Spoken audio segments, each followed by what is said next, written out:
Nine soldiers out of 10 are born full. This is a famous quotation written by Mr. George Bernard Shaw in his famous work that is Arms and the Man. Good morning, everybody. My name is Gaurav Sharma, and I once again welcoming you on Literary Adda. Today's our topic is Arms and the Man, written by Mr. George Bernard Shaw. We will be critically analyzing the whole work. Okay, so we are starting one by one things. Okay. सबसे पहले तो arms and the man किस year में publish हुआ था? तो ये publish हुआ 1894 में। ठीक है, अब हम इससे आगे चलें तो इसका जॉनरा, ये कौन सा जॉनरा फॉलो करता है? तो ये सैटारिकल कॉमेडी है ना, व्यंग्यात्मक तरीके से कहीं ना कहीं ये मजाक उड़ाती है युद्ध का, है ना, और उसमें जो सोल्जर्स भाग लेते हैं उसका। एंटी रोमांटिक है।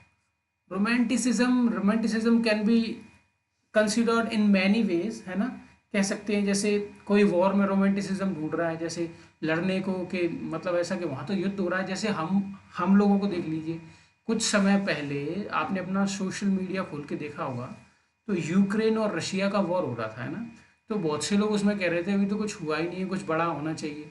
समझ रहे हैं ना, जैसे हमारा इंडिया पाकिस्तान से हुआ कुछ समय पहले, है ना। ठीक है, तो ऐसा है। तो उसमें क्या है, दोनों साइड में लोग मरते हैं। ठीक है, तो जो दूर खड़ा व्यक्ति है उसको क्या है, वो रोमांटिसिज्म लगता है कि काश मैं युद्ध में होता तो मैं लोगों को ऐसा कर देता, वैसा कर देता, ऐसा।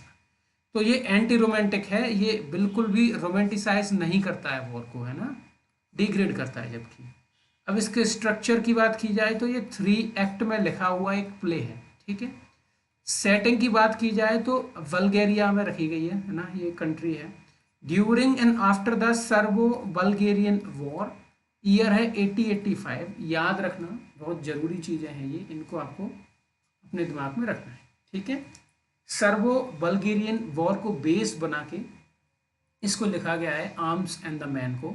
तो इस तरह से इसको हम एक हिस्टोरिकल वर्क भी मान सकते हैं। अब सुनिए, ये जो टाइटल है आर्म्स एंड द मैन, इसको जॉर्ज बर्नार्ड शॉ ने एक फेमस वर्क है जिसको एनिएट के नाम से जाना जाता है, जिसे वर्जिल ने लिखा है। वर्जिल एक एंशिएंट पोइट है ना, उनने लिखा है लैटिन लैंग्वेज में। ठीक है, तो उनके इस वर्क में जो लाइन आती है अर्मा बर्मिक कानो, है ना, ये जो लाइन है इसी का इंग्लिश में ट्रांसलेशन है of arms and the man I sing, है ना। तो यहीं से वर्जिल की एनिएट से ये टाइटल उठाया है आर्म्स एंड द मैन, है ना, पब्लिश हुआ 1894 में, इतना आपको याद रखना है। अब हम चल रहे हैं इसमें आगे। ठीक है, आगे सुनिए। किसी भी टॉपिक में डीप डाउन जाने से पहले हमें उसके कैरेक्टर्स के बारे में ज़रूर जान लेना चाहिए, क्योंकि वो हमें पूरी तरह से जो हमारा टॉपिक है उसकी प्लॉट के बारे में बताता है ना, प्लॉट के बारे में इंस्ट्रक्ट करता है कि कौन सा कैरेक्टर कैसा है, कैसा उसका बिहेवियर है। ठीक है, तो शुरुआत करते हैं हम रायना पैटकॉफ से, है ना, ये प्रोटागोनिस्ट है इसकी। अब इसका रोल देख लीजिए ड्रामा में, इसका जो रोल है वो है प्रोटागोनिस्ट है ये। ठीक है, ये डॉटर है मेजर एंड कैथरीन पैटकॉफ की, है ना, मेजर जॉन है ना, और ये कैथरीन माँ है रायना की। ठीक है, इनकी बच्ची है। पर्सनैलिटी की बात करी जाए तो ये एक आइडियलिस्टिक लड़की है, रोमांटिक है और इंटेलिजेंट भी है ना, ये इंटेलिजेंट भी है, साथ ही साथ ये वॉर को रोमांटिसाइज करती है ना, ये रोमांटिक है ना, और आइडियलिस्टिक है ना। अब इसकी कैरेक्टर डेवलपमेंट की बात की जाए तो देखिए इसका कैरेक्टर कैसे बदलता है ना, वो देखते जाइए। सुनिए,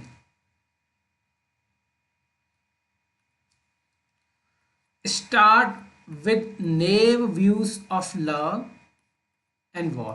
ठीक है, शुरुआत होती है लव से एंड वार से। इसके पर्सपेक्टिव, इसका जो व्यू पॉइंट है ना, वॉर को देखना, है ना, उसको रोमांटिसाइज करना, and idolising her fiance Sergius, है ना। क्या होता है, ये जो सर्जियस है ना, सर्जियस सेरेनॉफ, ये इसका फियांसे है ना, और ये सर्बो बल्गेरियन वॉर में लड़ने के लिए गया हुआ है ना। तो वहाँ से इसको न्यूज़ मिलती है कि ऐसे ऐसे उसने अपनी कह सकते हैं बटालियन को ले जाके सर्बियन आर्मी के ऊपर हमला बोल दिया है। ठीक है, बल्गेरियन आर्मी से आते हैं ये लोग, है ना, सर्जियस सेरेनोव। तो क्या होता है, ये उसको आइडियलाइज करने की कोशिश करती है कि कैसे सर्जियस ने हमला किया होगा, क्या हुआ होगा, कैसे सर्जियस हीरो बना विक्ट्री का, ऐसा कुछ। ठीक है, grows into mature realistic woman, है ना, who sees through social pretenses, है ना। समय के साथ जो ये लड़की थी, ये कहीं ना कहीं रोमांटिक थी, आइडियलिस्टिक थी, ये प्रैक्टिकल वर्ल्ड में आ जाती है। जब ये मिलती है एक एक सोल्जर से, स्विस सोल्जर था, मर्सनरी था, है ना। जब ये उससे मिलती है, वो कहीं ना कहीं इसके घर में कह सकते हैं रुकने के लिए जगह ढूंढता है, क्योंकि इसके पीछे आर्मी पड़ी हुई थी, है ना, बल्गेरिया की।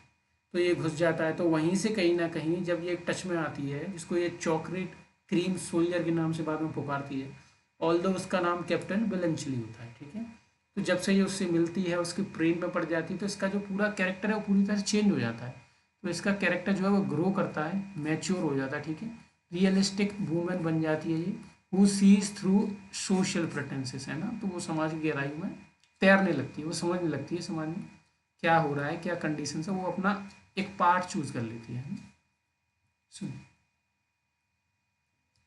अब ends up rejecting romantic illusion. ये इसका जो रोमांटिक इल्यूजन था ना सर्जियस के लिए, कि सर्जियस इतना बड़ा फाइटर है, उसने ऐसे चार्ज किया है ना सामने वाली कैवलरी पे और ये जीत गया, तो ये जिसका रोमांटिक इल्यूजन था ना, इसको पता चला कि सर्जियस ने बेवकूफ़ी की। सर्जियस ने जो है सर्बियन आर्मी के ऊपर हमला किया। वो तो किस्मत अच्छी थी कि उनके पास एम्यूनेशन नहीं था, जिसकी वजह से ये जीत गए। अगर उनके पास एम्यूनेशन होती तो सर्जियस खुद मरता, और साथ में इसमें जो भी सोल्जर्स थे वो भी मरते हैं ना। और ये बताता कौन है इसको पूरा कि सर्जियस ने क्या किया था, ये बताता है कैप्टन ब्लंचली। किसको? रायना को, जब ये इसके कह सकते हैं घर में रुकने को आता है तब। फॉर ऑनेस्ट रियलिज्म ब्लंचली, है ना, ये रिजेक्ट करती है इल्यूजन को। इल्यूजन है सर्जियस, और जो प्रैक्टिकलिटी, जो रियलिटी है वो मिस्टर कैप्टन ब्लंचली, है ना। चलिए अब आगे चलिए।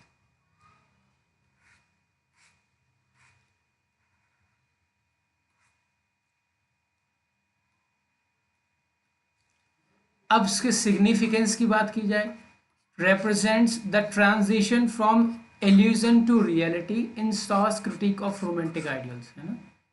इसका जो कैरेक्टर है ना रायना का, ये दर्शाता है क्या, कौन सा, रायना का कैरेक्टर दर्शाता है कि कैसे इल्यूजन से रियलिटी की तरफ ये कैरेक्टर बढ़ता है, कैसे लोग पागलों की तरह आइडियलाइज करने में लगे रहते हैं, है ना, कि युद्ध हो रहा है ना, वहाँ उनने उन पर इतनी मिसाइलें दाग दी। अब हालांकि ग्राउंडेड किसी के कोई ग्राउंडेड नहीं है, किसी को ये नहीं पता कि वहाँ हो क्या रहा है, जब वहाँ जाके देखो तो पता चलता है। तो इसी चीज़ को रिडिक्यूल किया है ना। कभी भी जॉर्ज बर्नार्ड शॉ किसी युद्ध के फेवर में नहीं थे, है ना, वो क्रिटिक करते हैं इसका। चलिए आगे चलिए। अगला जो आपका कैरेक्टर है वो है कैप्टन ब्लंचली, है ना। ये बाद में शादी करता है रायना पेटकॉक से, है ना, और ये एक कह सकते हैं स्विस सोल्जर है ना, स्विस सोल्जर, जो कि स्विस सोल्जर है, और ये सर्बियन आर्मी में लड़ने आया है ना, सर्बियन आर्मी की तरफ से लड़ रहा है बल्गेरिया। ओके, ठीक है, तो ये आया हुआ है, लड़ रहा है ना। सुनिए इसका जो रोल है, ये स्विस प्रोफेशनल सोल्जर है, ठीक है, स्विट्जरलैंड से आया है, प्रोफेशनल सोल्जर है ये। वॉर को ना तो पेट्रियोटिज्म में देखता है, ना मार्टरडम में देखता है, मतलब ऐसा नहीं है कि देशभक्ति हो, जिंगोइज्म हो। ये मान के चलो कि इनके अंदर तो जिंगोइज्म भी नहीं है। ये बता रहा है कि लोग लड़ने जा रहे हैं क्योंकि पैसे मिल रहे हैं, प्रोफेशनल, है ना, ऐसा। इन सर्बियन आर्मी, और ये बताता भी है मैं पैसे के लिए गया था।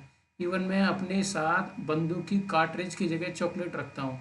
इसकी एक लाइन है कि मैं क्या करूँगा वॉर में कारतूस ले जाके, मुझे वहाँ ज़रूरत होगी खाने की, तो इसलिए चॉकलेट रखता है। ठीक है, इसका निक नाम रखा जाता है द चॉकलेट क्रीम सोल्जर। ये नाम देती है रायना पेटकॉफ।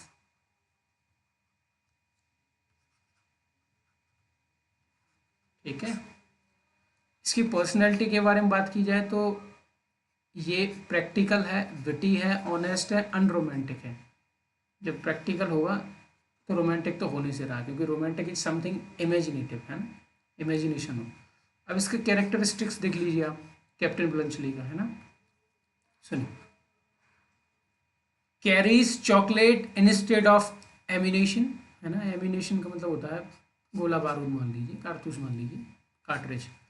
डिसलाइक्स वार, वार उसे बिल्कुल पसंद नहीं है। Treats it as a profession, है ना, इसके लिए लड़ाई एक प्रोफेशन है। Not a stage for heroism, heroism दिखाने की जगह नहीं, ठीक है। अब इसका सिग्निफिकेंस क्या है? Embodiment of Shaw's realist philosophy, है ना, ये कहीं ना कहीं रियलिस्ट और रेशनलिस्ट फिलासफी दिखाते हैं। Contrast sharply with the romanticised military heroes, है ना। इस कैरेक्टर के द्वारा, कैप्टन ब्लंचली के द्वारा, ये प्रैक्टिकल दिखाने का प्रयास कर रहे हैं कि वास्तविकता में होता क्या है, ठीक है। और जबकि लोग कैसे रोमांटिसाइज करते हैं बॉस को, ऐसा। अब आते हैं मेजर सर्जियस सैरनॉफ पे। सुनिए साहब, इनका जो रोल है वो रायना के ये फियांसे हैं, है ना, ऑफिसर हैं बल्गेरियन आर्मी में। कौन? Major Saranoff, major Sergius Saranoff. इनके बारे में आपको एक चीज़ और बता देता हूँ। ये व्यक्ति प्रमोशन चाहता था, है ना, और इसी के ऊपर इसके ससुर साहब थे, है ना, फादर इन लॉ थे, जिनसे ये चाहता था कि मेरा प्रमोशन कैसे भी करके हो जाए। लेकिन जो रायना के पिताजी थे वो समझते थे कि ये इतना बहादुर नहीं है, ऐसा। पर्सनैलिटी की बात करी जाए तो ये हैंडसम था, प्राउड था अपने आप में, हालांकि इसको पता कि that I did something wrong in the war field, है ना, इसको एहसास था। थेट्रिकल था बहुत, मतलब ऐसी बात है कि डींगे हाँकता था, बोस्टिंग करता था कि मैंने ऐसे उनको हरा दिया, ऐसे मैं वॉर में चला गया। हाइपोक्रिटिकल था, है ना, दिखावा करता था बहुत, है ना, और इनसिक्योर भी था, इनसिक्योर था ब्लंचली और रायना के बीच की क्लोजनेस को देखती है ना। अब इसके कुछ ट्रेट्स देख लीजिए मेजर सर्जियस सेरोनॉफ की, सुन। His cavalry charge was a reckless act mistaken for bravery, है ना। इसका जो अंधाधुंध इसने जो कह सकते हैं जो सामने वाली सेना पर चढ़ाई कर दी, है ना, वो मिस्टेकन था, गलती से। अगर इसने कर तो दिया, अगर धोखे लड़ा के उनके पास अगर बारूद होता तो कोई बचता ही नहीं, है ना। दूसरी बात, डिसइल्यूजन्ड विद मिलिट्री लाइफ, है ना, ये परेशान हो चुका है मिलिट्री लाइफ से, है ना, थका आ रहा है। तो ये जो लाव का है ना, ये है सर्वेंट किसकी? रायना की फैमिली की, है ना।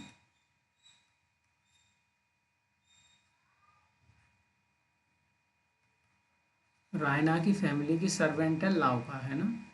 तो ये लावका से फ्लर्टिंग करना शुरू कर देता है जब ये युद्ध से वापस आता है ना, तब। कहाँ पे? रायना के अपने होम में, ठीक है। अब सिंबलिज्म देखिए इससे आप, ये जो कैरेक्टर है लावका का, ये रिप्रेजेंट करता है, सॉरी ये लावका नहीं है, क्षमा चाहूंगा, कैरेक्टर सेरेनॉफ का है ना, सर्जियस सेरेनॉफ। ये रिप्रेजेंट करता है फॉल्स हीरोइज्म, है ना, एरिस्टोक्रेटिक हाइपोक्रेसी। कैसे जो कह सकते हैं एलीट क्लास के लोग हैं जो दो चेहरे रखते हैं ना, ठीक है, डुअल स्टैंडर्ड पीपल होते हैं ना। एंगेजमेंट इसकी सर्जियस की होती है किससे? रायना से। और जबकि ये प्रयास कर रहा है, आंखें चार करने की कोशिश कर रहा है लावका के साथ, है ना। तो ऐसे इसमें डुअल स्टैंडर्ड देखने को मिलती है इसके कैरेक्टर में। फॉल्स हीरोइज्म ऐसे कि सबसे कहे जा रहा है कि मैंने ये किया, मैंने ये किया, हालांकि किया कुछ नहीं, वो बस एक गलती थी, है ना। तो इस तरह से सर्जियस का कैरेक्टर देख लिया हमने। अब हम बात करते हैं लावका की, है ना। चलिए सर, इनका रोल है मेड का पेटकॉफ फैमिली में, है ना। पर्सनैलिटी एम्बियस है, साथ ही साथ बोल्ड है और रिबेलियस भी है।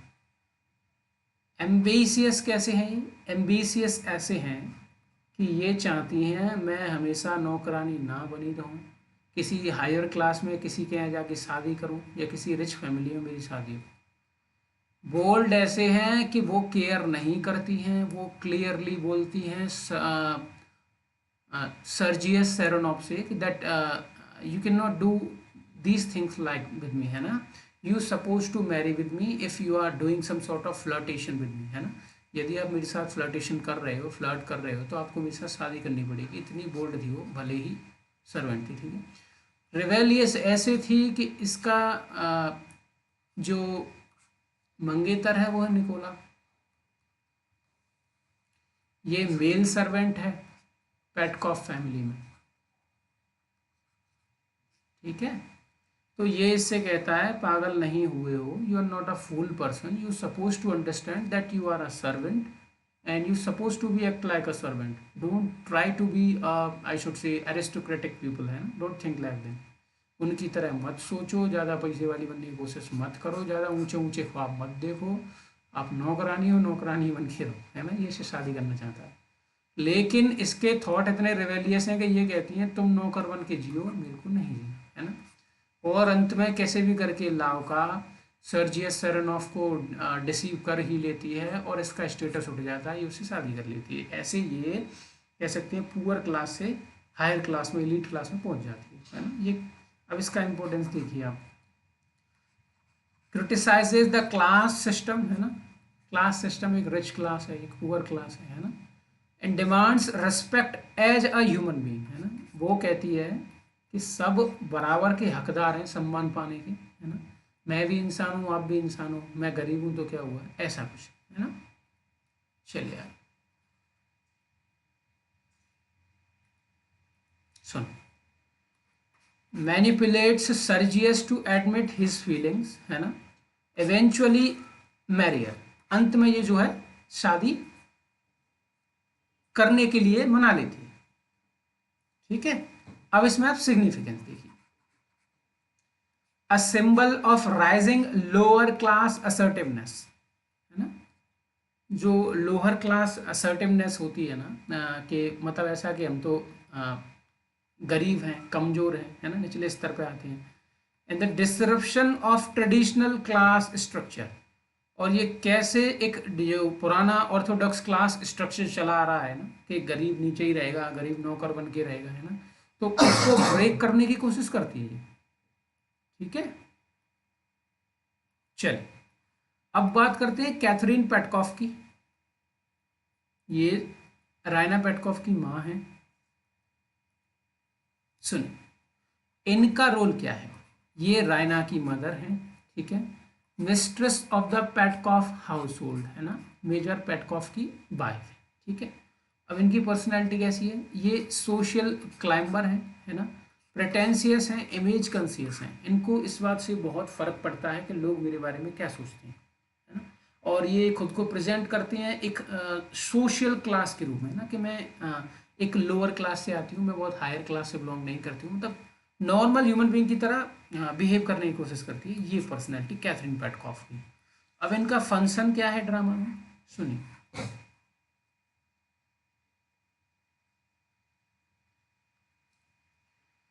Obsessed with appearances and social status, है ना, ये मैं आपको बता दिया, ये रिप्रेजेंट करती है बूर्जुआ प्रिटेंशंस एंड विक्टोरियन प्रोप्राइटी, है ना, तो ये कोई वही बात है, शब्दों का खेल है बस।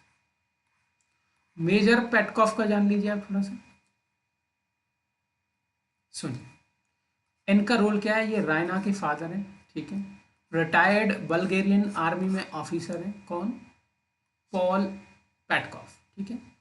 पर्सनैलिटी कैसी है, ये कॉमिक है ना, बम्बलिंग है, इजी गोइंग है, मतलब काम डाउन व्यक्ति है ये, एकदम कॉमिक। कॉमिक कैसे, इनका मैं एक इंसिडेंट बताता हूँ वर्क से, क्या होता है, ये एक इंसिडेंट बयां कर रहे होते हैं, कहीं ना कहीं ये जो कैरेक्टर है मेजर पेटकॉफ वाला, ये इन्फ्लुएंस्ड है जीवी सॉ से खुद से। तो इसमें ये मेजर पेटकॉफ एक किस्सा सुनाते हैं कि कैसे इनके जो दादाजी थे वो 6-6 महीने तक नहाते नहीं थे, क्योंकि नहाने से तबीयत खराब हो जाती है, कुछ इस प्रकार के इंसिडेंट ये शेयर करते हैं ना। तो बहुत कॉमिक कैरेक्टर हैं, इन्होंने अपने घर में पहली बार घंटी लगवाई हुई है, एरिए में किसी के पास घंटी नहीं है ना, कुछ ऐसी चीज़ सुन, और फिर उसी घंटी का इस्तेमाल करके अब ये हर जगह अपने नौकरों को बुलाते हैं। अब इनके ट्रेड्स देखिए कुछ, प्राउड ऑफ माइनर अचीवमेंट्स, है ना, like installing an electric bell, है ना, कहते फिर रहे हैं कि हमारे घर में बेल लगी है, बेल लगी है ना, पहली बार क्यों, चूंकि एरिया में थी नहीं। लैक्स रियल मिलिट्री नॉलेज और लीडरशिप, है ना तो ये सही आर्मी के पद के लायक है और ना ही सर्जियस सेरेनॉफ, दोनों एक समान है, कोई विशेष डिफरेंस इनमें है नहीं। अब इनका सिग्निफिकेंस देख लीजिए आप, है ना, सुनिए significance. A satirical portrayal of incompetent military aristocracy, है ना, कि जो लोग एरिस्टोक्रेटिक क्लास से आते हैं वो आर्मी में चले जाते हैं, वो उस लायक नहीं है, पद के लायक नहीं, फिर भी पद संभाल रहे हैं ना। बिल्कुल उसी प्रकार से जैसे सर्जियस और चाह रहा था कि मेरा पद बढ़ जाए आर्मी में, और बाद में ये गुस्सा भी निकालता है मेजर पेटकॉफ पे कि मुझे प्रमोशन नहीं मिला, ऐसा करके, है ना, हालांकि इसको प्रमोशन मिलता नहीं। अब बात कर लेते हैं हम निकोला की। सुनिए रोल क्या है निकोला का। मेल सर्वेंट है पेटकॉफ हाउस होल्ड में, ठीक है, एंगेज हुआ है लावका के साथ इनिशियली शुरू में, है ना, मैंने बताया था। पर्सनैलिटी से ये कैसा है, पोलाइट है, डिप्लोमेटिक है, सर्वाइल है और प्रेगमेटिक है। देखो पोलाइट ऐसे है कि घर से मालिकों में से या मालिक के बच्चे कोई भी आदेश दे चुपचाप मानता है। डिप्लोमेटिक ऐसे है जब रायना पेटकॉफ के यहाँ कैप्टन ब्लंचली रुकने आया था तो इसको पता था कि ये आया हुआ है ना, और अंत तक इसको पता रहता है, और ये कई बार छुपाने की कोशिश करता है चीज़ों को। जैसे उदाहरण के तौर पर जब जब कैप्टन ब्लंचली रायना का घर छोड़ रहे थे तो उस वक्त रायना और उनकी माँ कैथरीन, उन दोनों ने कैप्टन ब्लंचली को एक कोड दिया था, और वो कोड था किसका, मेजर का, है ना, मेजर पेटकॉफ का, जिससे कोई उसको आइडेंटिफाई कर ना पाए और ये समझे कि ये आर्मी के ही जो है ऑफिशियल है ना। तो वो कोड दे देते, तो वो सब इन्फॉर्मेशन किसके पास होती है, निकोला के पास, है ना। तो ये तब से लेके ये कोशिश पूरी करता है छुपाने की कि किसी को पता ना चले, ना तो मेजर पेटकॉफ को पता चले या सर्जियस सरनॉफ को पता ना चले, है ना। सर्वाइल था, सर्विस में रहता था हमेशा, एक कमांड पे निकोला हमेशा खड़ा रहता था। प्रेगमेटिक ऐसे था कि हाँ मैं नौकर हूँ, मुझे नौकर ही रहना चाहिए, मालिक बनने की कोशिश नहीं करनी चाहिए। और यही सलाह ये किसको देता है, यही सलाह ये देता है अपनी जो एंगेज्ड जो लड़की है ना उसको, ठीक है। चलो लावका को देता है। अब आगे देखी जाए इसकी और क्या क्या क्वालिटीज़ हैं। Except his role in social hierarchy, है ना, उसने अपना रोल एक्सेप्ट कर लिया है कि मैं नौकर हूँ। Tries to advise Louka to stay in her place, कि अपनी जगह पे रहो, नौकर बन के रहो। Showing contrast to her ambition, है ना, वो क्या चाहती थी, मैं मालकिन बन जाऊँ, किसी बड़े रिच पैसे वाले से शादी कर लूँ, ऐसा, ठीक है। अब सिग्निफिकेंस क्या है इसका, ये रिप्रेजेंट करता है ओल्ड सर्वेंट्स क्लास को, है ना, लॉयल बट सब में से, है ना, लॉयल तो होते हैं और साथ ही साथ जैसा मालिक कहेंगे वो, जो हमारे मालिक कहेंगे हम वही करेंगे, ऐसा वाला, ठीक है। तो ये मेजर कैरेक्टर्स हो गए जिनके बारे में हमने बात कर ली। अब इस समरी में आप देख लीजिए किसका क्या ट्रेट है ना, और किसका क्या फंक्शन है, एक बार सुनिए। रायना पेटकॉफ हीरोइन है ना, रोमांटिक है, बाद में रियलिस्ट बन जाती है रोमांटिक से। रोमांटिक कैसे, मतलब ऐसा सोचती है कि सर्जियस ने कैसे युद्ध लड़ा होगा, है ना, कैसे सर्जियस जीता होगा, बाद में रियलिस्ट हो जाती है, प्रैक्टिकल हो जाती है कि नहीं नहीं नहीं नहीं, सर्जियस सही इंसान नहीं है। सही तो मतलब जितनी बातें भी कैप्टन ब्लंचली करता है उनसे इन्फ्लुएंस हो जाती है, क्योंकि वो सारी प्रैक्टिकल बातें होती हैं। बाद में इसका जो फंक्शन है प्ले में, ये कहीं ना कहीं ग्रोथ मैच्योरिटी दिखाता है कैरेक्टर की, और सेंट्रल ट्रांसफॉर्मेशन कि कैसे व्यक्ति में पूर्णतः बदलाव होता है। अब कैप्टन ब्लंचली की बात की जाए, स्विस सोल्जर है, हमको पता है ये रेशनल हैं, विटी हैं और एंटी रोमांटिक है इनकी आइडियोलॉजी, ठीक है, ऊपर बात कर चुका हूँ ऑलरेडी मैं। ये रियलिज्म की आवाज़ है ना, रियलिज्म की बात करते हैं कि जो प्रैक्टिकलिटी क्या है, ऐसा नहीं है कि हवा में ऐसे गोलियाँ चलाई लोग मर गए, ऐसा, ठीक है। युद्ध ऐसे नहीं लड़ जाता, कुल मिला के युद्ध लड़ाने वाले जो नेता होते हैं ना, पॉलिटिकल साइड्स होती है दोनों साइड्स की, वो लड़वा देते हैं। उनमें पिस्ता कौन है, आम इंसान, आम नागरिक, है ना, आम सैनिक, ऐसा। एंड सॉस फिलोसफी, सौ की जीवी सौ की फिलोसफी भी दिखाती है। अब सर्जियन सेरोनॉफ की बात कर लिया है तो ये बल्गेरियन ऑफिसर है, हमको पता है। ये कहीं ना कहीं मतलब ऐसे ही घमंड दिखाने की कोशिश करते हैं बिना बात की चीज़ों का। ड्रामेटिक है ना, हाइपोक्रिटिकल है, ऐसे बस दिखावा करते हैं। ये satire of false heroism and romance, ये फॉल्स हीरोइज्म से मेरे को एक याद आ रहा है, ये है ना। इससे जेएम सिंह हैं, आयरिस प्ले राइट है ना।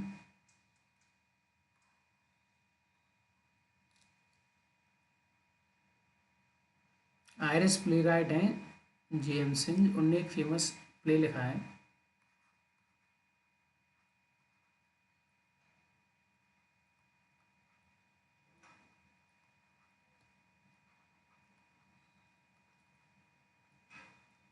Play boy of western world, है ना। ये इसी थीम के साथ डील करता है, फेक हीरोइज्म के साथ, कि कैसे क्रिस्टी मैहन नाम का इंसान अपने पिताजी को फावड़े से मारने के बाद में भग के आता है और दूसरे गांव में आके ऐसे कहानियाँ सुनाता है कि मेरे पिताजी ऐसे बुरे थे, वैसे थे, फिर मैंने उनको ऐसे मारा। तो ऐसे ये भी फेक हीरोइज्म को दिखाता है, लेकिन डोमेन चेंज हो जाता है। ये मतलब होम में दिखाता है, वॉर में नहीं दिखाता। ठीक है। अब लाव का मेड है, बोल्ड है, एम्बिशियस है, रिवेलियस है, हमको पता है। चैलेंजेस क्लास बाउंड्रीज, है ना। ये क्लास बाउंड्रीज को, क्या ऐसा नहीं है मैं पुअर हूँ तो पुअर ही रहूँ या कभी पैसे वाली ना हो पाऊँ, ऐसा। कैथरीन जी का थोड़ा और देख लीजिए आप, उसके बाद सीधा समरी पर जंप करते हैं।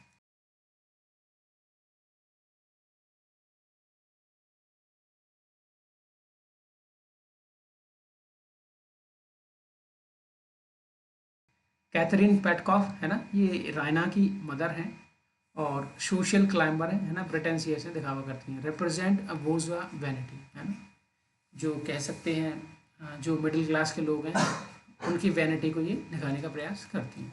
ठीक है, सुनिए। मेजर पॉल पेटकॉफ की बात कर रहे हैं, रायना के पिताजी, हमको पता है। ठीक है, ये क्लूलेस हैं, प्राउड हैं, कॉमिक हैं। ठीक है, ये इनकी कुछ क्वालिटीज़ है जो मैं शेयर कर रहा हूँ। कॉमिक रिलीफ देते हैं ये ड्रामा में। ये क्रिटिक ऑफ मिलिट्री एलीट, है ना, जो मिलिट्री में एलीट क्लास होती है उसका क्रिटिसिज्म कर इस कैरेक्टर के द्वारा शो ने प्रेजेंट करने की कोशिश करी। निकोला सर्वेंट हैं, सबमेसिव हैं, मालिक जो कहेंगे वही करेंगे। प्रैग्मेटिक हैं, जो पुराने नियम कानून है जैसे नौकरों को रखाया था वैसे ही रहेंगे। Symbol of conformist lower class, जो दबी हुई क्लास है, जो निचली क्लास है, जो परेशान क्लास है, उसको प्रेजेंट करती है। ठीक है, अब आइए आप इनकी एक्ट वाइज समरीज। ठीक है, सुन।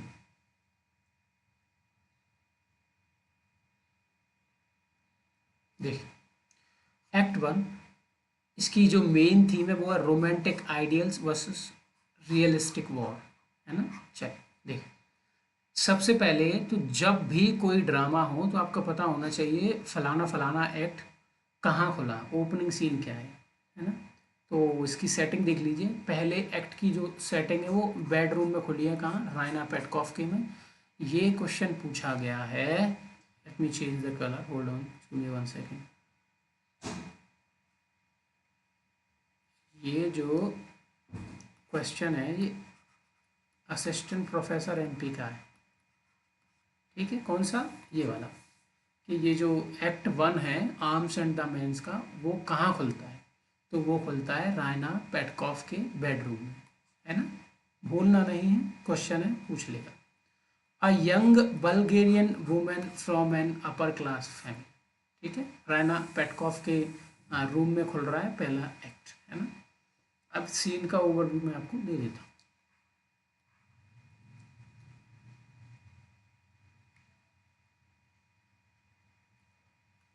सुनिए, seen over. The play opens in a romantically furnished room, है ना। इवन इसमें जो फर्नीचर लगा हुआ है वो अलग अलग देशों से आया हुआ है ना। जो टेबल हैं, जो चेयर्स हैं, वो इटली से आई हुई है ना। मतलब बहुत, कह सकते हैं, इतना एलेबोरेशन दिया है कि कैसा फर्नीचर है ना, कितना वेल सोफिस्टिकेटेड रूम है, ऐसा। It is late at night, शाम के लेट का समय हो रहा है ना, रात होने वाली है, मतलब लेट रात है ना, नाइट का टाइम है। Raina is in are night gown, है ना, ये अपने जो रात्रि में पहनने वाले कपड़े होते हैं उनको पहने हुए है। Her mother Catherine Petkoff rushes in excitedly to announce that Raina's fiance Major Sergius Saranov has led a brilliant cavalry charge against the Serbians and won a victory। ठीक है, तो ये आगे बताती है अपनी बेटी को, रात का समय है ना, किसके, रायना के रूम में। तो माँ आती है और बोलती है कि सर्जियस ने ऐसा ऐसा किया है ना, बहुत बहादुरी के साथ वो लड़ा और सर्बियन सेना को हरा दिया है ना, ऐसा। और उसका असली हीरो है कौन, सर्जियस, सर्जियस सेरेनो, ठीक है। ये सीन है पहला, है ना।